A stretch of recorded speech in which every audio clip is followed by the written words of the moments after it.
Back in 2018, the Imperial College London released something visually similar to the very familiar periodic table of elements, the Table of Disruptive Technologies. It is a dashboard that features 100 wonderful, weird, and possibly worrying ways the world might change in the foreseeable future. Listed as the 29th disruptive technology are bioplastics. So, what are they exactly, and why are they included? Bioplastics have been a very popular topic in recent years as the crisis about global warming goes on, and humanity is finding ways to avert irreversible negative effects on our planet.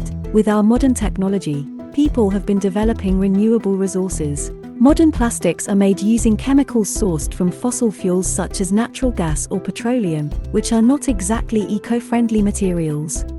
Bioplastics are a type of plastic created from biodegradable and natural materials such as vegetable oils and starches. Because bioplastics are largely made from plants, global petroleum usage for plastic production is predicted to decline. While bioplastics would be made environmentally safe to use, it would also help reduce our dependence on fossil fuels. With the term bioplastics, we tend to think that this is the biodegradable alternative to the very common plastics we use, the perfect solution to our plastic pollution problem. But it isn't exactly that. There are forms of bioplastics that are biodegradable, but not all of them are. Bioplastics have its term because they are bio-based, meaning they derive from biomass materials such as sugarcane, potatoes, or cassava, instead of petroleum. Nowadays, big companies have already started adopting this method of production, such as Coca-Cola using bio-PET bottles for their products. These bioplastics are made to be indistinguishable from petroleum-based plastics. In general, the production of bioplastic emits fewer greenhouse gases, no matter what bio-based materials it is made from. Theoretically, this makes them more eco-friendly compared to petroleum-based plastic production. It does make you wonder, how much impact will bioplastics have in our lives, especially 25 years from now? I'd like to share my deep thoughts and how I honestly feel regarding this.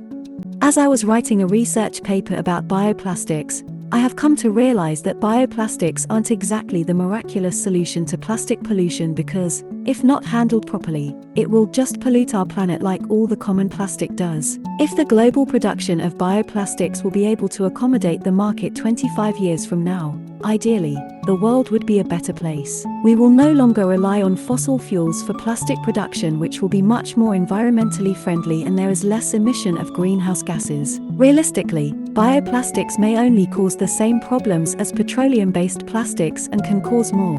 This is how bioplastics belong within the table of disruptive technologies. Production of bioplastics is higher due to the process of making its bio-based materials in the first place. The crops grown for production are also our food supply, so taking it away effectively to boost production will directly affect us. Growing the biomass will also take big plots of land, leaving a big land, water, and carbon footprint behind, which harms our environment. This is also why petroleum-based plastic production is more efficient in reality, as some companies, like European Bioplastics, use the same processing technology used for conventional plastics by simply changing its parameters for bioplastics production. It doesn't necessarily kill the existing plastic market.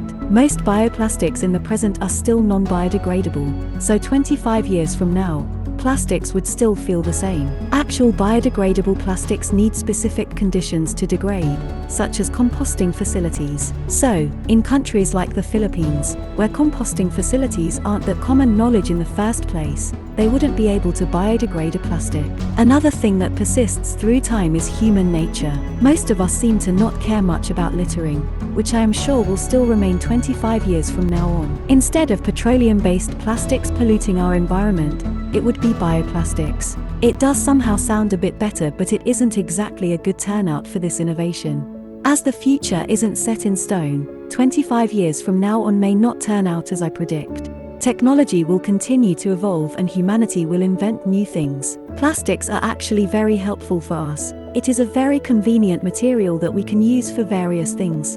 Bioplastics are made to improve it in a way that's made with renewable resources instead. But if we really want to solve plastic pollution in 25 years, it would be to reduce the use of it or even stop the production of it. But as plastics provide solutions to our problems, removing it completely will be currently impossible. If bioplastics are truly the future of the plastics we use, let us look forward and see our iFuture.